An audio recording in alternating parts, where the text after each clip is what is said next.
Assalamualaikum warahmatullahi wabarakatuh. Perkenalkan saya Andini Hairunisa, salah satu mahasiswi semester 8 dari Fakultas Ilmu Komunikasi.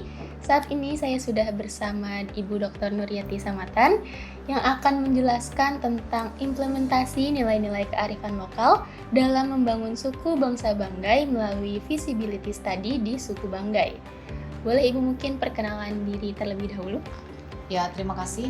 Nama saya Dr. Nuryati Samatan sebagai salah satu peneliti atau dalam hal ini sebagai ketua peneliti dengan judul Implementasi Nilai-Nilai Kearifan Lokal dalam Membangun Suku Bangsa Banggai. Penelitian ini dibiayai oleh Ristek BRIN dan penelitian ini adalah multi years. Kami telah menerima anggaran pada tahun 2021, sekarang kontinu tahun 2022 dan insya Allah sampai tahun 2023. Oke, baik Bu. Mungkin bisa dijelaskan terlebih dahulu Bu, apa sih feasibility study dalam membangun suku bangsa Banggai ini? Ya, terima kasih. Feasibility study adalah sebuah instrumen untuk membuat langkah-langkah implementasi dari apa yang telah kami lakukan pada tahun 2021 dan itu dilaksanakan dalam beberapa tahap yang disebut dengan feasibility study atau bagaimana mengimplementasikan sebuah penelitian itu di keluarga-keluarga Banggai. Oke Bu, jadi tujuannya mungkin apa Bu feasibility study ini? Ya, feasibility study bertujuan untuk mengimplementasikan atau membuat sebuah langkah nyata dari apa yang telah didapatkan dalam penelitian itu kepada keluarga-keluarga. Jadi bagaimana sebetulnya keluarga-keluarga Banggai itu hidup dalam budaya Banggai.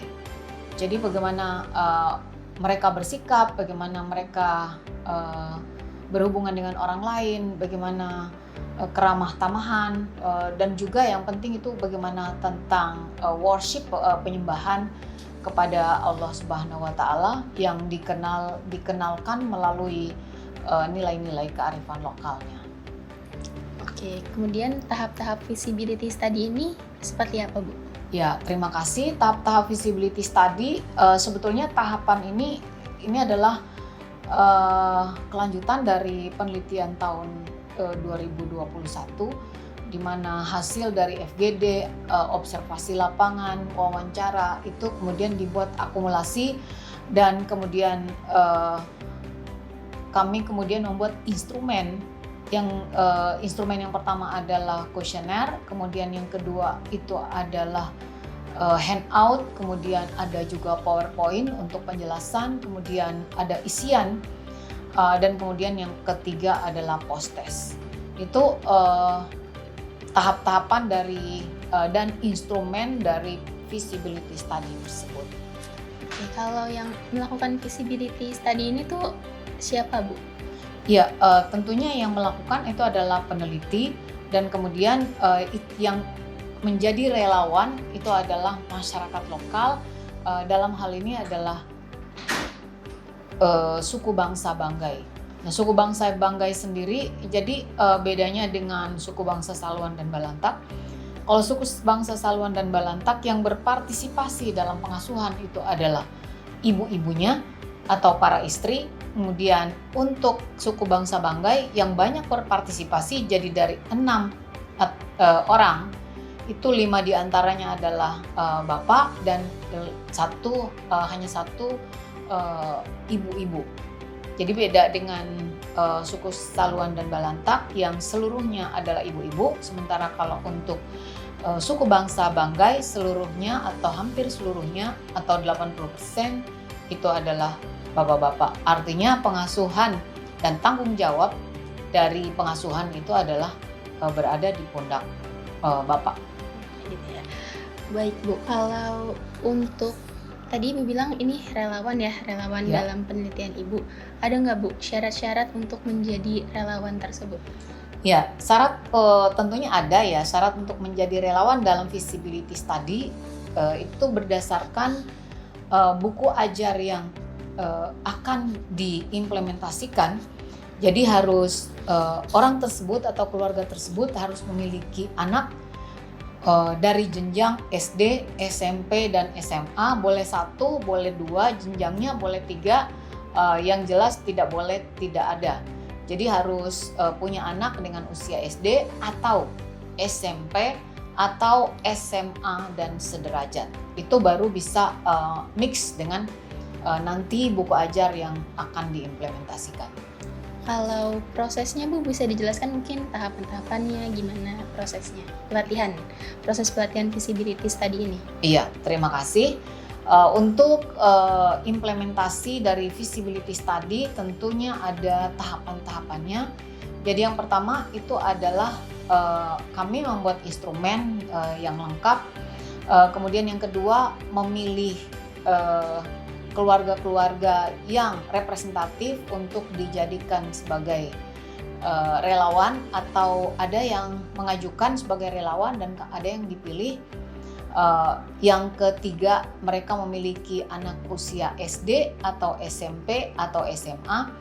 Kemudian yang ketiga, syarat menjadi relawan itu juga adalah mau dengan sukarela mengisi apa yang telah kami siapkan. Jadi itu ada dokumen yang harus diisi setiap hari, dan kemudian mereka juga bersedia untuk mengajarkan kepada anak-anak mereka tentang nilai-nilai kearifan lokal dalam membangun suku bangsa Banggai berdasarkan apa yang telah kami catat atau kami tulis di situ, dan kemudian juga bersedia memberikan penilaian atas kemajuan anak-anaknya, karena ada 3 bentuk penilaian. Untuk yang masih sikap perilaku anaknya masih sampai pada 50%, kami meminta mereka untuk mengisi dengan tanda minus. Kemudian yang sudah di atas 50% sampai 80% diisi dengan plus. Kemudian di atas 80% kesesuaian antara nilai-nilai kearifan lokal dengan sikap anaknya itu menjadi di atas 80%. Oke, Bu, baik. Ada nggak Bu target khusus untuk implementasi ini? Iya, tentunya ada. Jadi target khusus kami yang pertama adalah bahwa relawan itu nantinya akan memberikan informasi dari mulut ke mulut tentang bagaimana sebetulnya pengasuhan yang sesuai dengan nilai-nilai kearifan lokal suku bangsa mereka. Kemudian yang kedua itu adalah masukan dari peneliti tentang keberhasilan dari apa yang telah disusun dan kemudian diimplementasikan. Tentunya ada kaitannya dengan penelitian ini. Ini adalah sesuatu yang sentral karena judul dari penelitian kami itu adalah implementasi. Makanya untuk tahap ini adalah real dari implementasi studi yang telah kami laksanakan. Oke, Bu, baik. Terima kasih. Kalau selanjutnya, Bu, setelah para masyarakatnya melakukan visibility study ini, apa, Bu, tanggapan-tanggapan mereka terhadap proses pelatihan ini?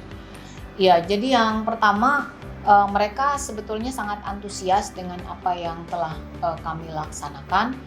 Ada juga beberapa di antaranya yang mungkin karena sudah ya di mana-mana kita tahu bahwa gadget dan lain sebagainya itu sudah merata hampir di seluruh wilayah, dan itu telah memberikan distorsi ya lumayan banyak kepada para keluarga tentang sebetulnya nilai-nilai kearifan lokal mereka itu harusnya anak-anak tuh dididik seperti apa. Nah, itu yang sudah ada distorsi di situ.